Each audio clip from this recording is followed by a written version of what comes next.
Okay, so welcome to class 9 in this series. We're rounding the corner. We're in the back half of the classes.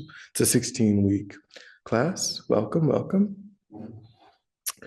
So today's topic is, as we know, every one of these classes is a self-contained constructive state of mind or something to try to intentionally cultivate in our lives. And today's topic is the topic of respect. And so when I was thinking about this topic, the topic of respect, there's certainly a very surface level way of understanding this topic, a very kind of culturally based, surface level, kind of ubiquitous idea that exists in civil society about respecting other people. And to be honest, that very surface level way of understanding it didn't particularly excite me as a way of talking about this topic today. Not because I think that the definition or the understanding changes when you look at it more deeply, but I do think what does change is the presence or the absence of a lack, or the presence or the absence of a reason or a justification, or something that underlies it in a deep way. Because when we say, and the reason why I say that is because when we think about respect as a hello, welcome. Hi, thank you. We had just gotten started. Hello. No problem. So I was just saying that today's topic is the concept of respect. So when we think about respect in the cultural, as I'm going to describe it, surface level way of understanding it, then the problem that arises in my mind is that you've got different people will hold different views about this topic, which means to me, or implies to me, that there isn't a shared, deep understanding of why it should exist or why it should be practiced. So, for example, what I mean is that you'll find some people who hold the view in their own minds, in their own lives, that everyone is worthy of respect. And then you'll find some people who will moderate that perspective and they will say, well, up to a certain point, everyone's worthy. Like you can lose, like, oh, I've lost respect for that person, right? I used to respect them. They said or did something, and now I don't respect them anymore. And then you'll find a different group of people who will say, respect is earned. Respect isn't something that I just give out, kind of like trust. Trust is a very different concept, but it's similar. People talk about it in a similar way. Like, well, I don't go around trusting people. Like, you have to earn my trust.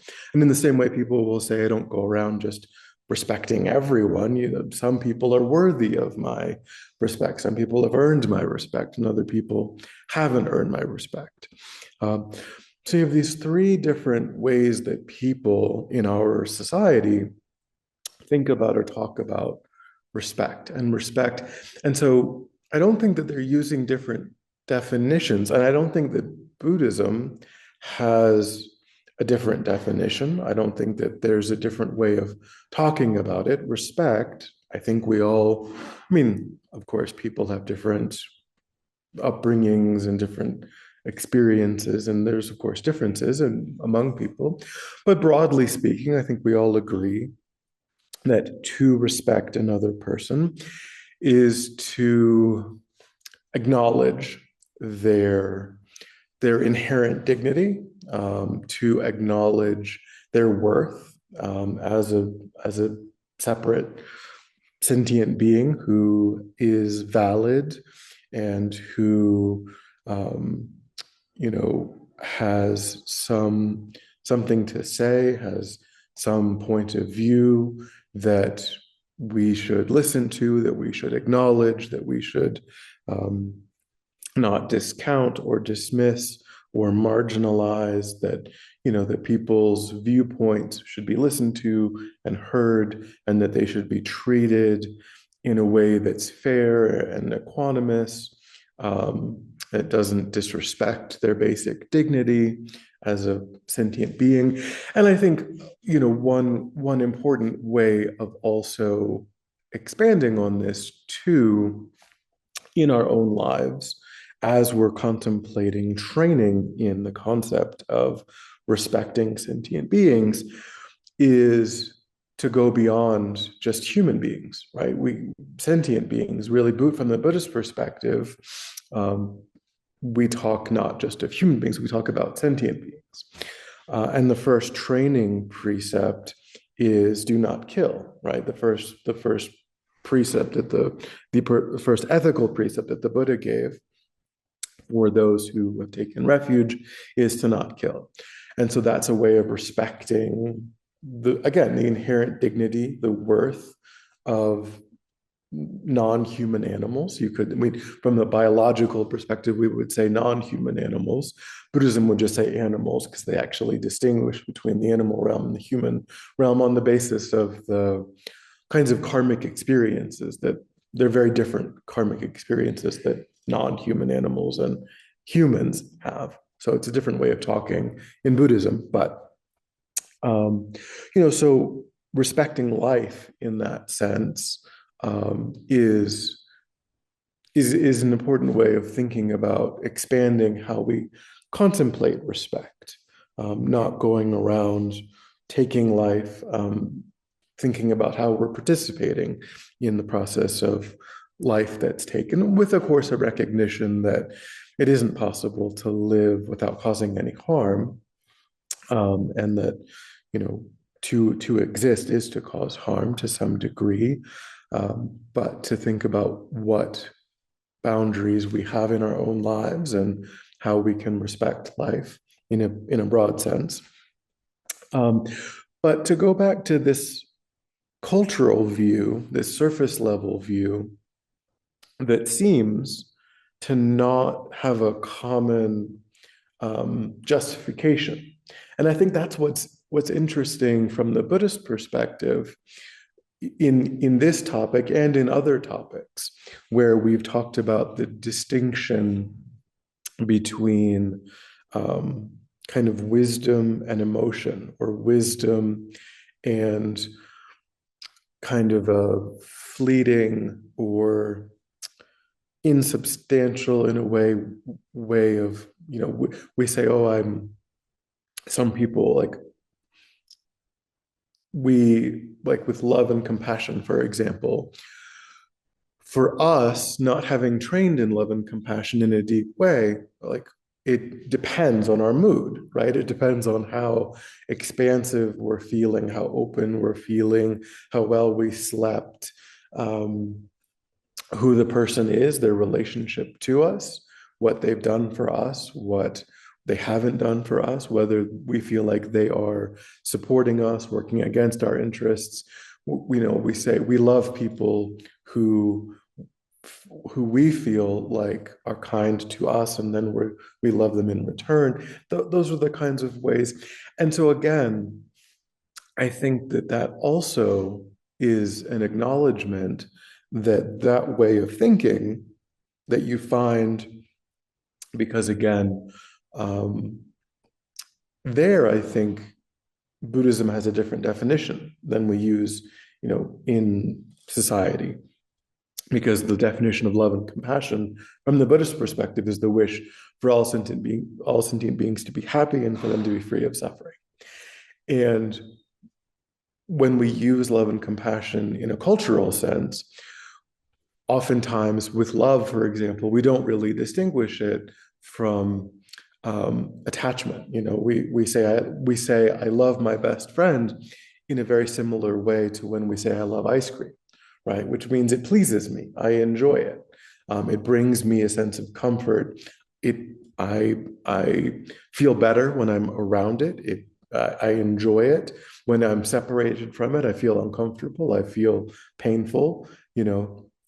Just like when you can't talk to your best friend and when you can't eat ice cream, it hurts. You wish you could. You wish it would make your day better. But love and compassion from the Buddhist perspective is much deeper.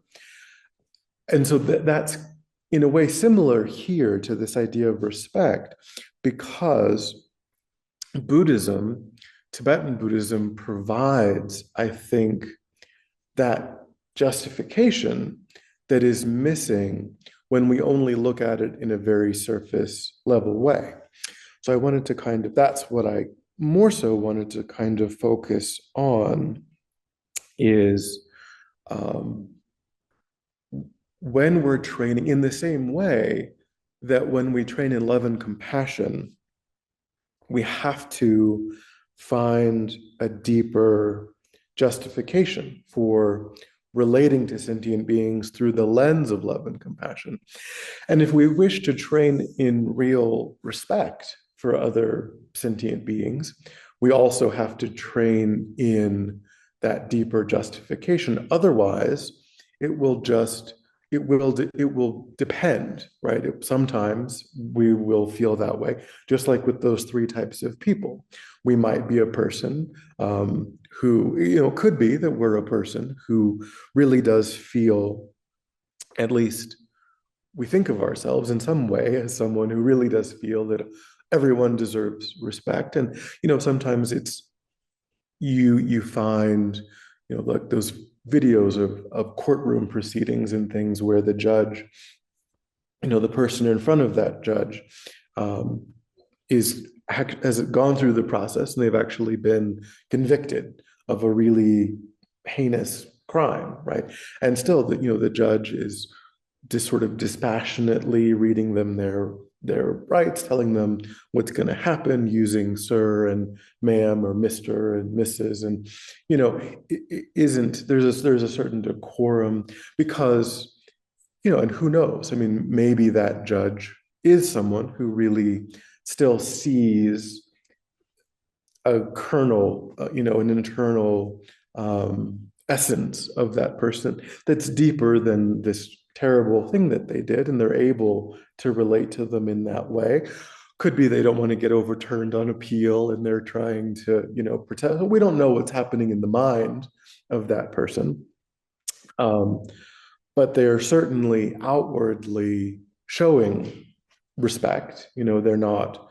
And then, of course, sometimes you find these recordings where the judge in sentencing is like, I'm sentencing you to the maximum, you're never getting out, and that's a little bit, it's a little bit aggressive. That's maybe, and again, but that person did a terrible, so they're relating to them in a more emotional way.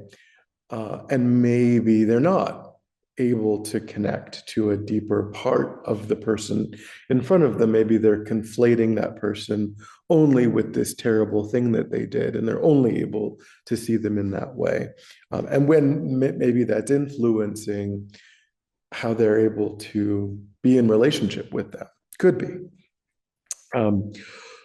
So when we look at the justifications for training in respect that you find in Tibetan Buddhism that give us kind of an entryway, or give us just like the entryway into love and compassion, is to see all sentient beings as wanting happiness, as wanting compassion, just like oneself, not being different from oneself in that way, suffering in the same way that oneself suffers, and seeing the equality of all sentient beings in that way. We can talk about these kind of four different justifications, or four different ways in which respect shows up in our spiritual lives from a Tibetan Buddhist perspective. The first one I'm not going to spend a lot of time on because I think it goes outside the scope really of what this class is. Um, but I think it's worth mentioning, which is the relationship, the relationship of respect that we as spiritual practitioners have with our spiritual teachers. This is a huge topic in Tibetan Buddhism, and like I said, I think it's outside the scope of the class. So we're not going to really go into. It's a very extensive topic. Um, but it gets at, as spiritual seekers, as practitioners, we are people who attend classes, and we may recognize over time the need to cultivate a close personal relationship with someone who's much more advanced, than we are, and to get guidance and to get um, support from that person in our spiritual journey. That is a topic, as I say, that is really central in a lot of ways to the Tibetan Buddhist way of training the mind. And it is really rooted in the respect for what that person has accomplished, the training that person has gone through, the qualities that they've been able to develop in their own mind through through training, through practice over time. So that's certainly one way that so that in that way, respect has a quality of deference, in terms of seeing this person as embodying qualities that we wish to embody, that we have not yet fully developed in our own mind, and recognizing that they can benefit us, they can show us how to make progress in that direction. And so here, as I mentioned before, respect has this quality of deep listening to other people, other people's perspective, other people's point of view. So here, with regard to our spiritual teachers, we are acknowledging the work that they've done and the qualities and accomplishments that they've been able to develop in their minds. And we see them as a source of valid, knowledge and guidance, so that we ourselves, and we adopt that kind of relationship with them for our own benefit, so that we can grow over time. We can have these role models, and we can use them as a source of inspiration. And then, so that's one way that, in our spiritual lives, that respect plays an important role. And then more generally,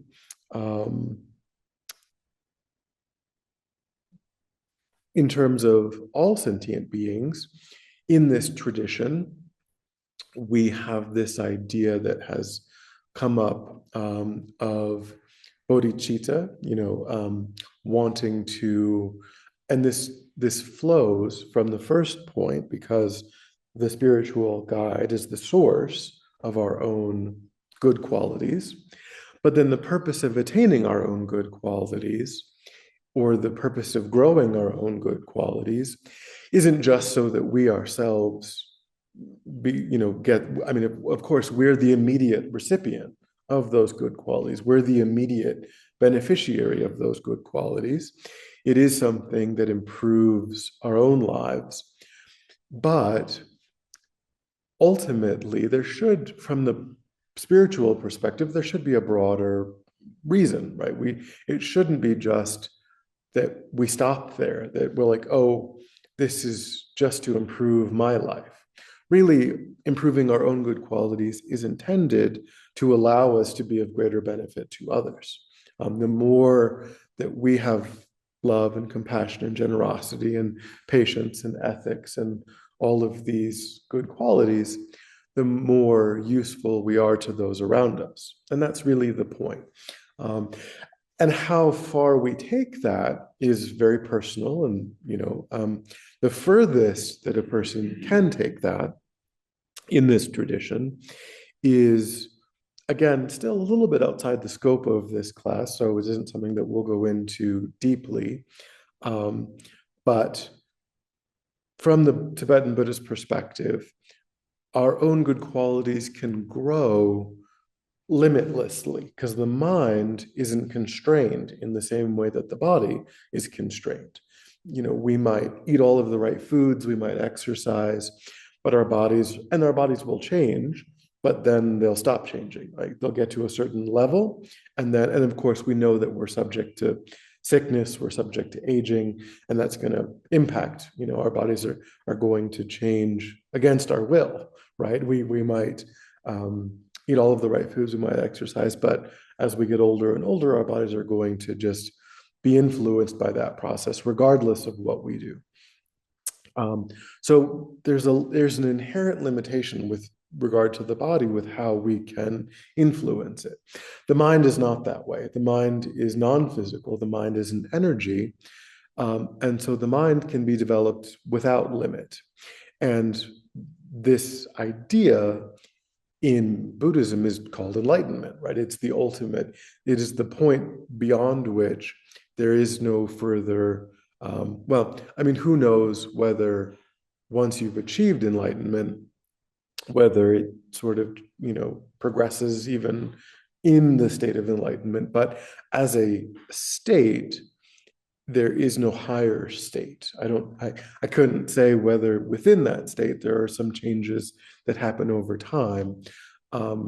But compared to every other state, there isn't a higher state. It is an expression of a mind that has been developed.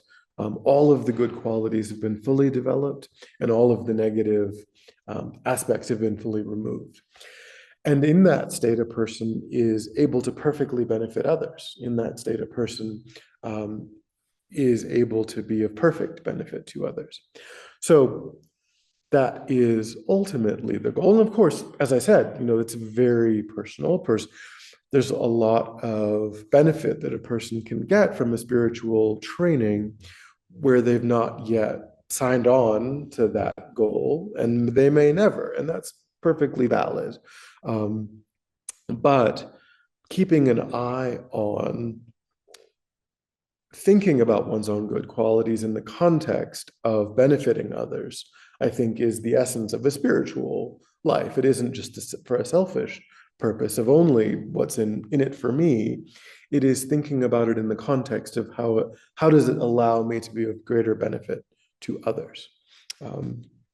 So in that sense,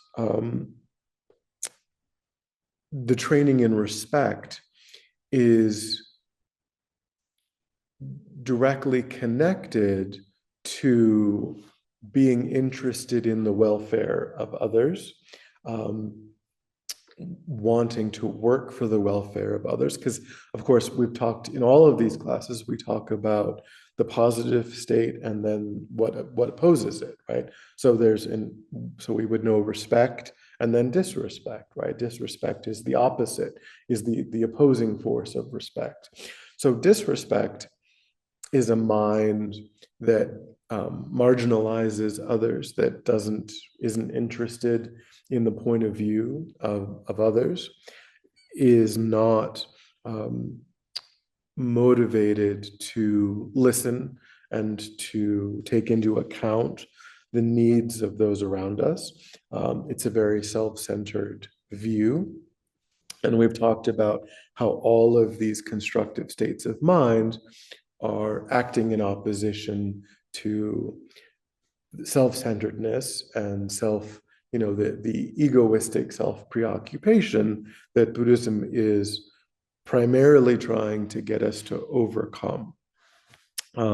So when we train in respect, we see it as, in order to give us this entryway into it, we see it as integral, as necessary to the development of our own good qualities, and integral and necessary to seeing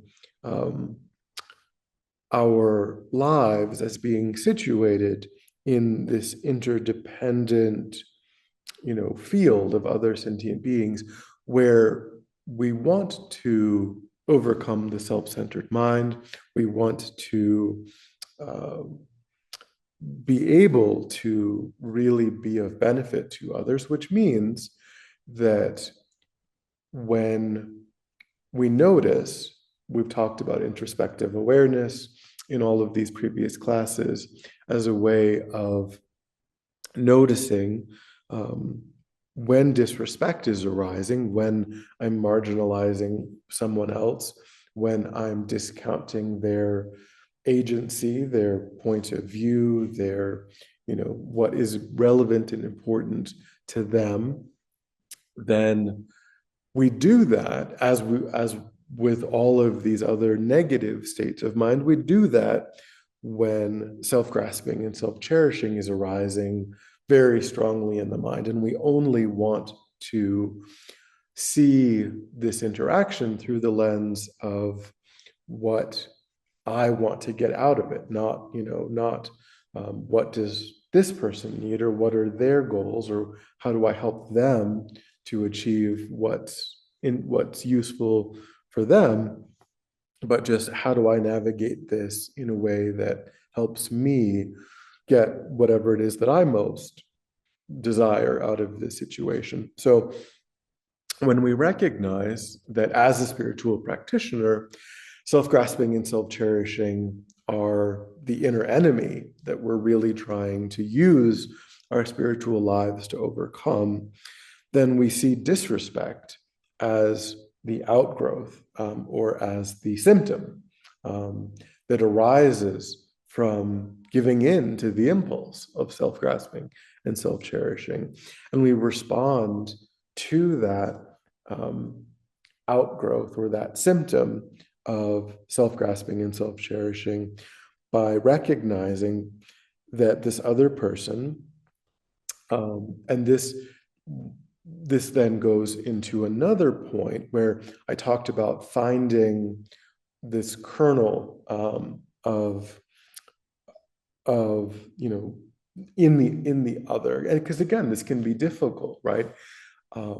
Getting to the point, just like getting to the point where we have love and compassion that embraces all sentient beings without exception, which can only come about when we see them as being equal to oneself in wishing to be happy, wishing to be free of suffering, not being, separate from oneself in that sense, and relating to them through the status of just being a suffering sentient being, in the sense that, no one is really truly perfectly happy. Everyone, deals with different challenges.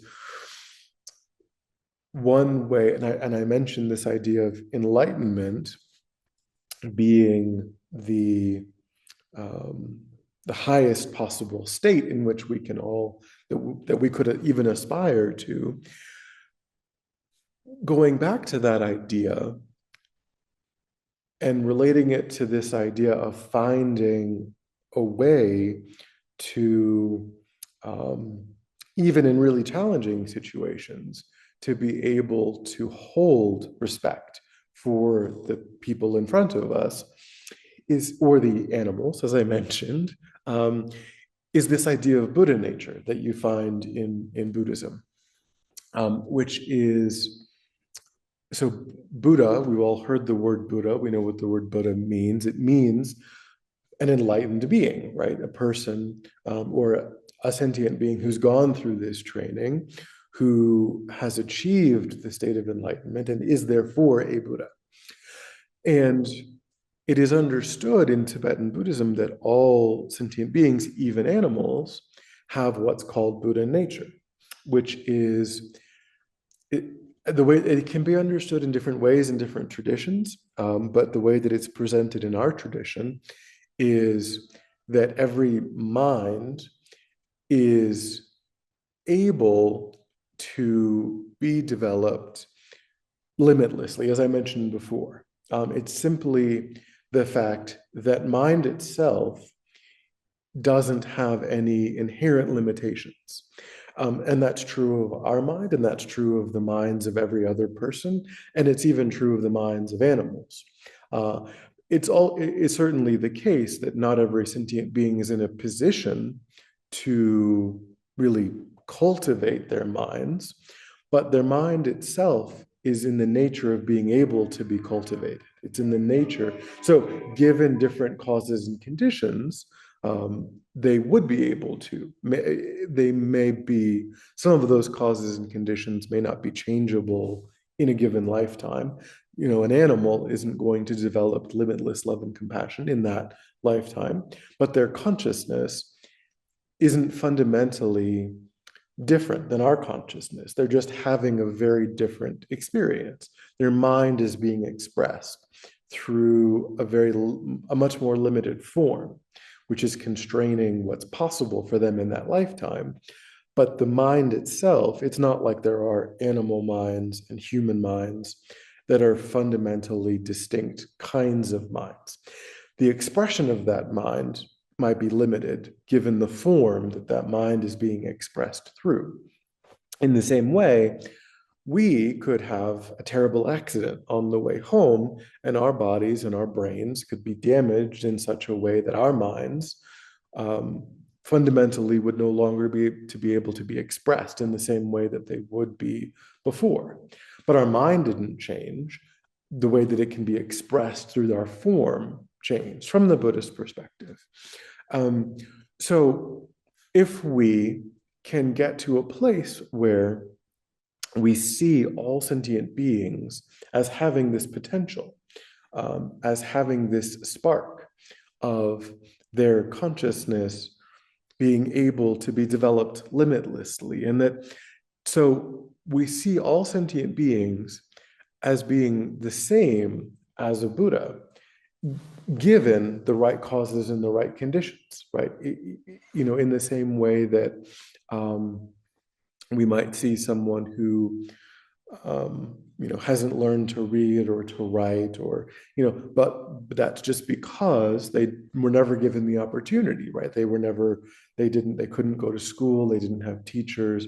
But if we look at them and we say, oh, well, you know, and that's happened throughout history, right? Different, more advanced civilizations have gone into places and they saw, you know, groups or, you know, different people who didn't have the same level. Of course, they understood how to work with nature, how to do all kinds of, you know, they lived on the land and they understood. And these other people, they would die, right, if they had to just go into that environment. So they had different kinds of knowledge, but that kind of knowledge wasn't respected. What was respected was arithmetic and writing, and so they look down upon these, you know, different indigenous sorts of Native American groups and all kinds of different groups for not having the ability to do the same sort of, and they said, oh, well, that's just they're savages, right? They can't, their minds aren't able to do what the European minds can, and it was nonsense. Of course, it's ridiculous. But if you give people different causes and conditions, different kinds of knowledge, different kinds of wisdom can arise and would and will necessarily arise.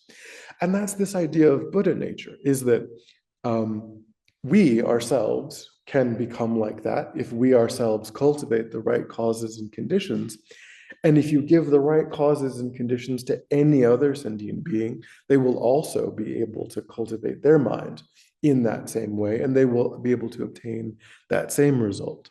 So we can look at someone who in this life is deeply familiar with non-virtue, deeply familiar with really destructive, painful ways of relating, you know, incredibly short-tempered, violent, you know, causing all kinds of great harm. And of course, that's true. And maybe they need to be separated from society. Maybe they're genuinely dangerous. Of course, that can all be true. But they have Buddha nature, right? They still have a mind that is identical to one's own mind. And it's still if they had the right causes and conditions, they would be fully enlightened. Just like if we had the right causes and conditions, we would be fully enlightened. So, if we can get to a point where we deeply familiarize our mind with that idea, that way of seeing other people, then that can serve as a way of overcoming this idea that they're not worthy of respect, that because of what they've done, or because of the crimes that they've committed, or just the ways in which they're not supporting one's own interests, just the ways in which we feel like they're working against one's own interests. If we recognize that you know everyone is acting out of habit, everyone is acting out of familiarity, everyone is acting out of their what they have been exposed to, their upbringing, their all kinds of different influences, and given a different set of circumstances, they would be very different. And so that doesn't mean that you don't, as I said, you may need to separate someone from, you may need to respond appropriately. If they're a serial killer, you're probably not going to get them to not be a serial, but in a future life, because their mind is not, there's nothing about what they're doing, there's nothing about the harm that they're creating that is really baked into their mind itself. And some progress might be possible, even in this one lifetime. It may be less than a different person who doesn't struggle with the same really deeply ingrained harmful tendencies. But if we think about it in terms of larger timescales, then at least in this life, maybe they could plant some seeds in their mind that would ripen in a future life in different circumstances. So we try to see that kind of basic inherent goodness in every sentient being. And again, as I said, even with regard to animals, they also have that same basic inherent seed of goodness in their mind, irrespective of how, what their familiarities are in this life, what their habits are in this life, what their behaviors are in this life. And training in that can allow us to get to the point where we can use that as a way to counter this self-cherishing mind that is only looking out for our own interests and only looking out for you know only seeing it through that lens.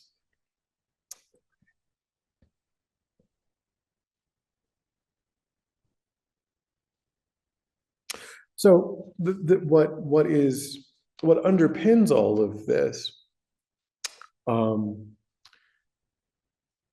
that I think Buddhism is really good at, is understanding that this is not just a cultural expectation, that this isn't just, and I think that's kind of why there are those three levels of people, in society in general,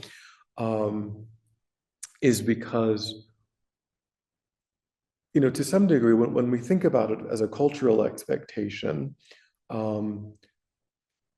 we do incorporate kind of a presumption to some degree of respect, but I think that's because we ourselves want to be respected, right?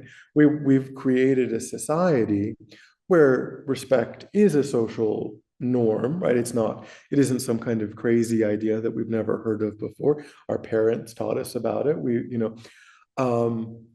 But I think on that level, it exists in that way because we want to be treated with respect. And so we've baked it into our society in a certain way, but also then we do still have these ideas, well, you can lose it, like you can gain it, you can lose it, it's contingent.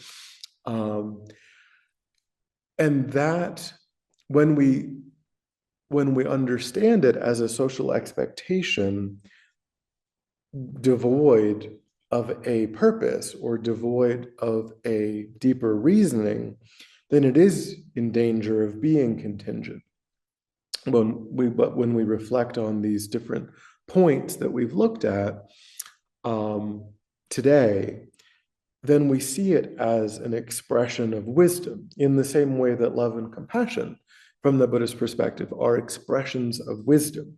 They're not emotional, transient states of mind. They don't come, I mean, they do for us, of course, because we're training in them. But the ideal isn't that they should be like that. The ideal is that when we train in wisdom, when we train in clear, seeing clearly, then they're stable parts of who we are, or they can become stable parts of who we are. And they don't just, we would never say, well, that person has lost my respect, or that person has gained my respect, or that person is someone who in general is worthy of respect, that person is not worthy of respect.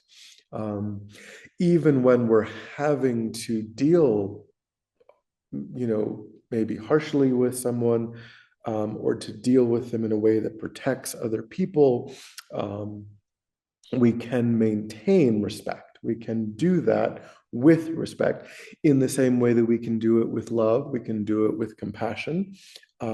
It doesn't have to be, because when we do it with disrespect, or we do it with anger, or we do it with hatred, we're just feeding the self-grasping and self-cherishing mind that wants to judge the other person, that wants to put ourselves above the other person, that wants to feel good about seeing them as less than ourselves, as seeing them as someone who, because they're deeply habituated to whatever it is, we puff ourselves up by saying, well, at least I'm not like that.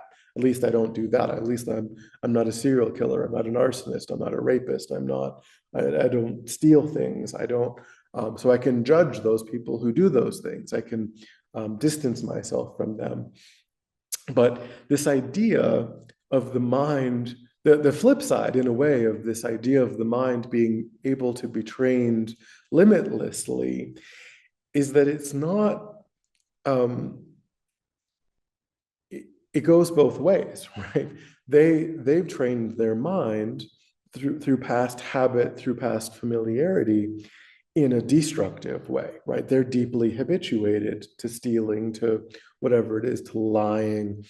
And that's the danger of having a mind that that's trainable, having a mind that's flexible, having a mind that's not one way. Is that if you spend time habituating toward hatred, your mind will become deeply familiar with hatred. And your mind can become limitlessly deeply familiar with hatred.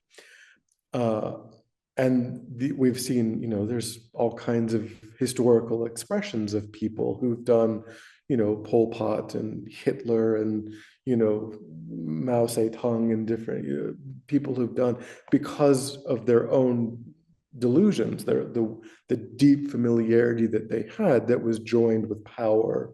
And then, of course, there's many more people who are like that, who just don't have that authority, right? They were never elected to run a government, so they couldn't kill millions of people. They couldn't, but still they're still deeply afflicted in that same way. So it does go both ways.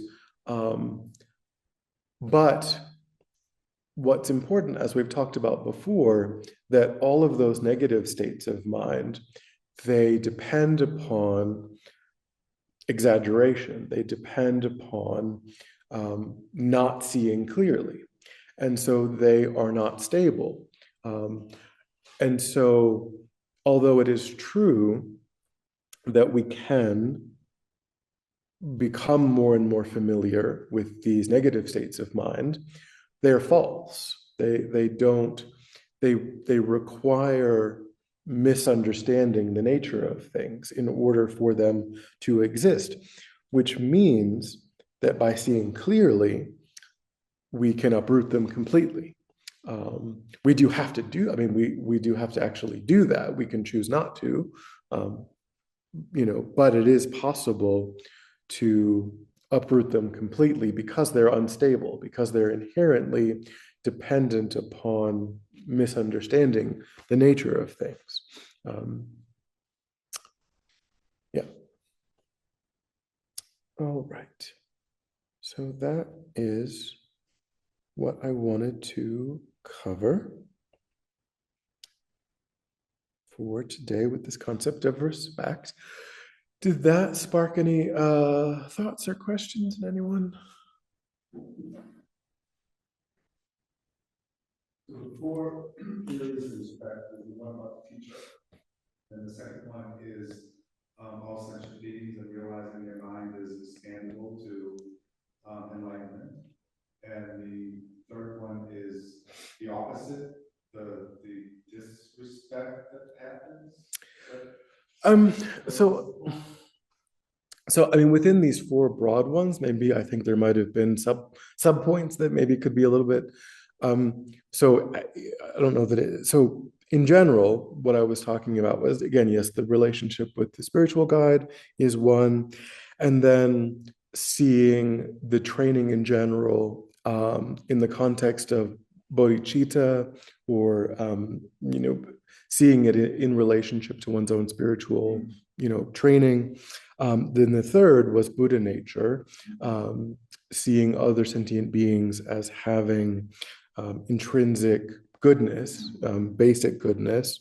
And then the fourth was, yes, I think in a way related to that, was seeing disrespect as an expression of self-grasping and self-cherishing, and wanting to overcome self-grasping and self-cherishing, wanting um, to recognize, the fault in one's own mind and wanting to overcome that.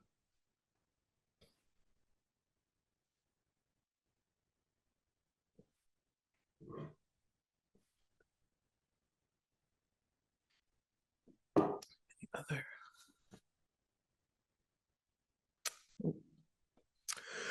Okay, so then the second portion of our course is always to do small group discussion. So I will, let's see, maybe I can just tell you what the prompt is.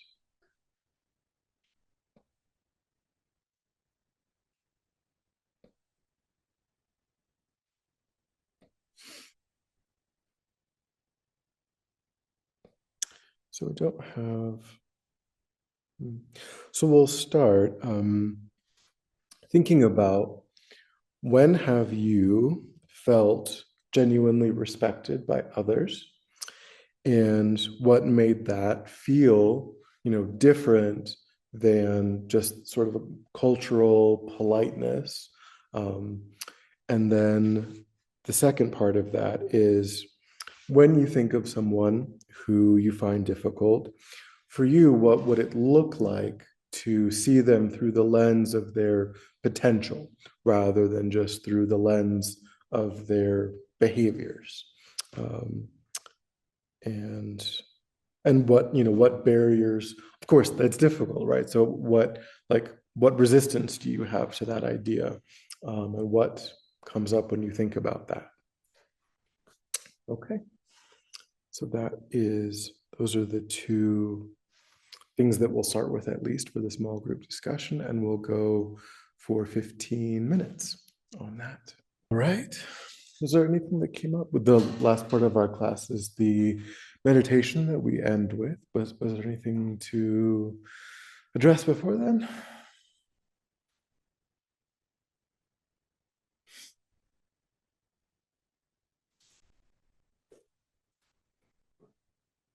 It's all a process. It's all working. It's all a process. Work in progress. Yeah.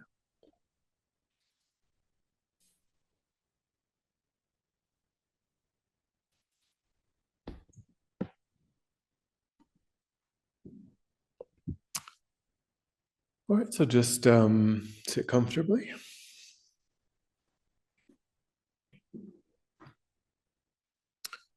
Try to find a stable, comfortable, upright position.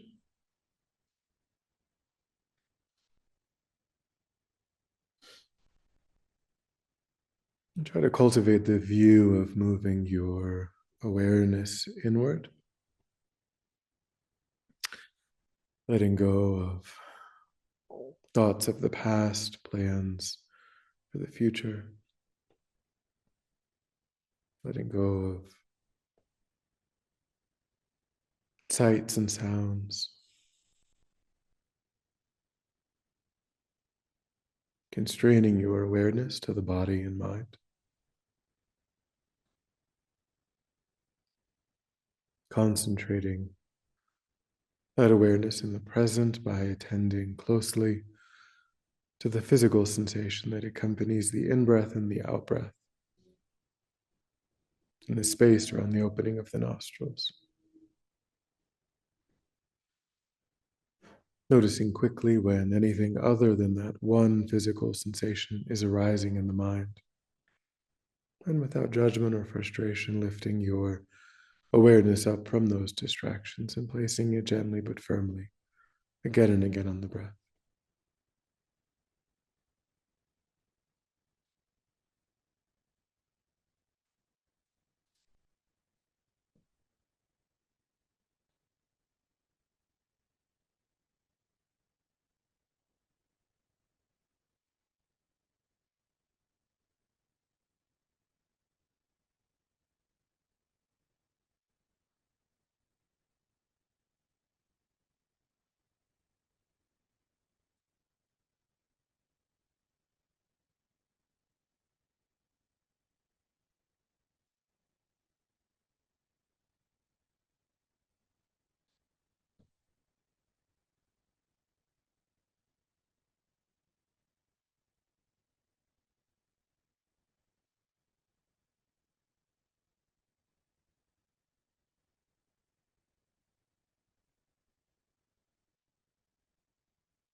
And begin to turn your attention to the nature of your own mind.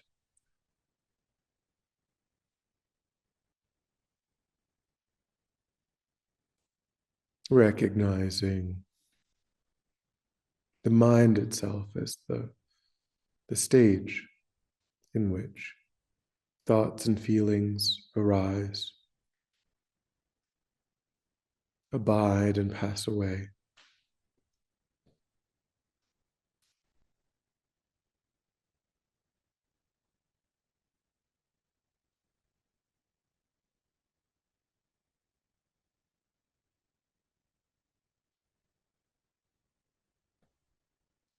Recognizing that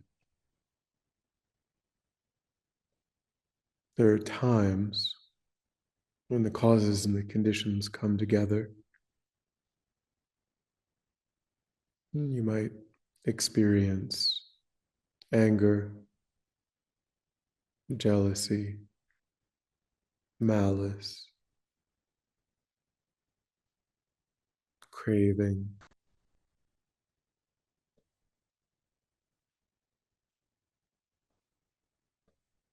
And there are times when you don't experience those afflicted states of mind. The causes and the conditions are not present.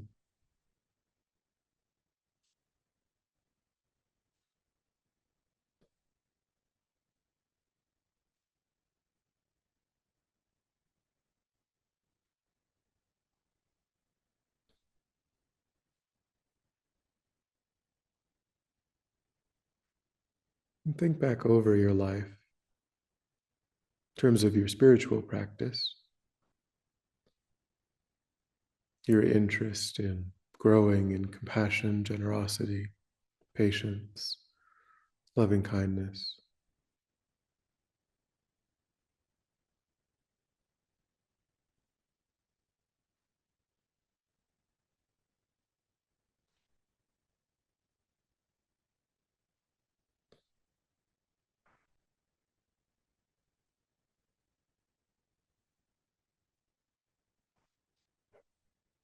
And recognize that you've made some progress in cultivating these states of mind.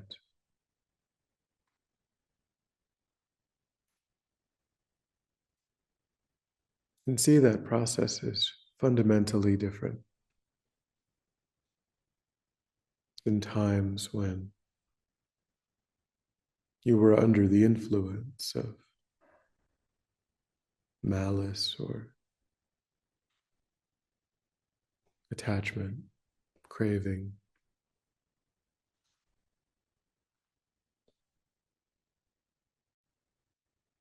All of those positive states of mind are supported by wisdom, supported by seeing clearly.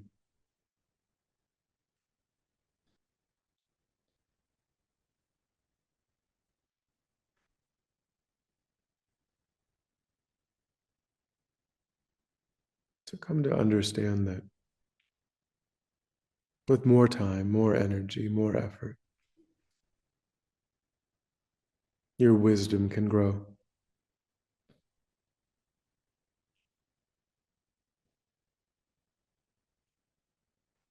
And those afflicted states necessarily would diminish.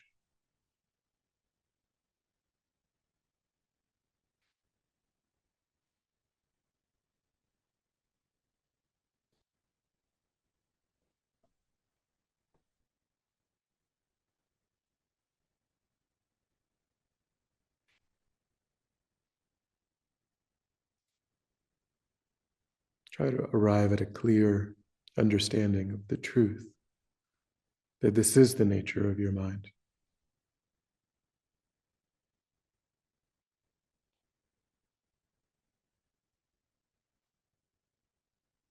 Nothing other than time, energy, effort is standing in the way.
Then begin to generalize that insight, bringing to mind your friends, your family, and even those in your life with whom you have some conflict.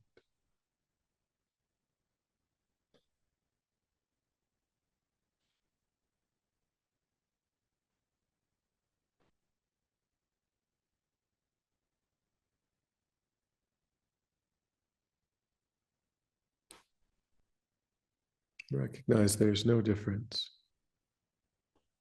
between your mind and their mind.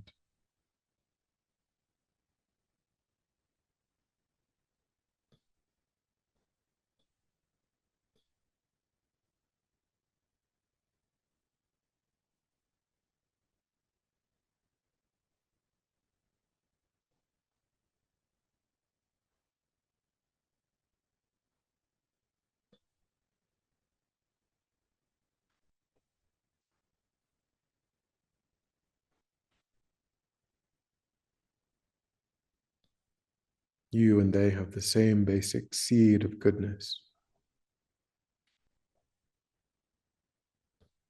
the ability to develop positive qualities on the basis of wisdom.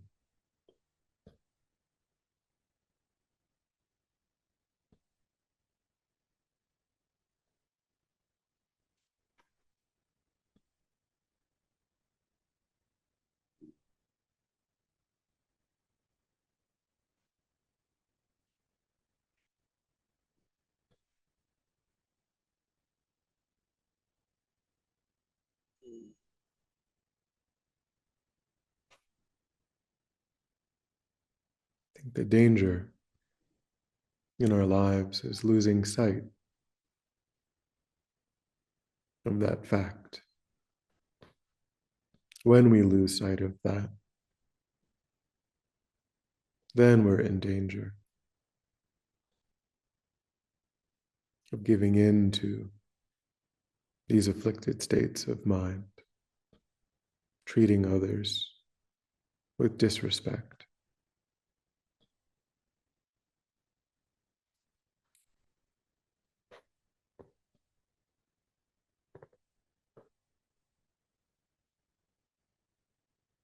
It is only clear seeing that is needed for respect to naturally abide in the mind.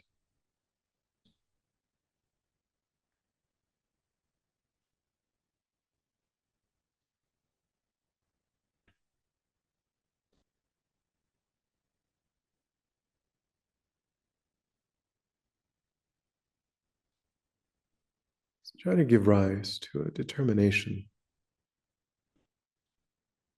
throughout today, this week, to see everyone that you meet through that lens of their potential.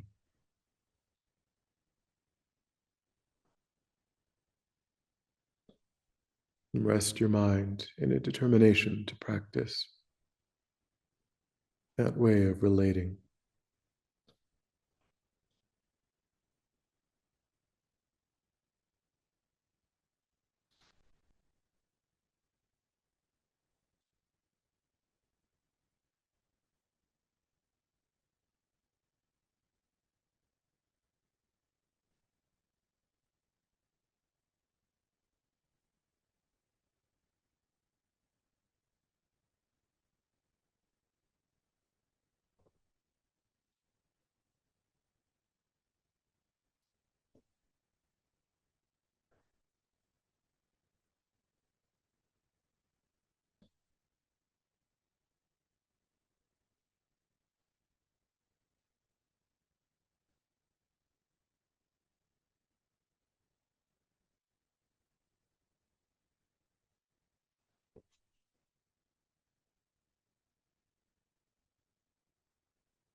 And then when you're ready, we'll come back together.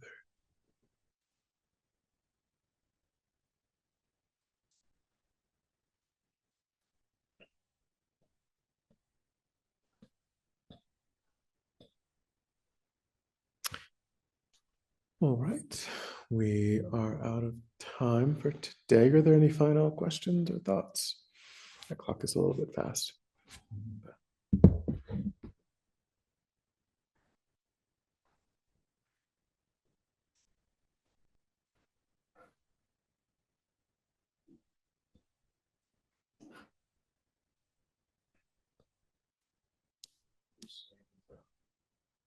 Thing that sticks with me most is that regardless of outer appearances, everyone is at their core is what I expect. Maybe based on the discussion, I think it's kind of my takeaway.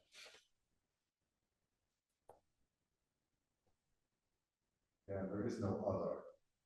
The mind is the same. This other is a construct that's created out of judgment, perhaps.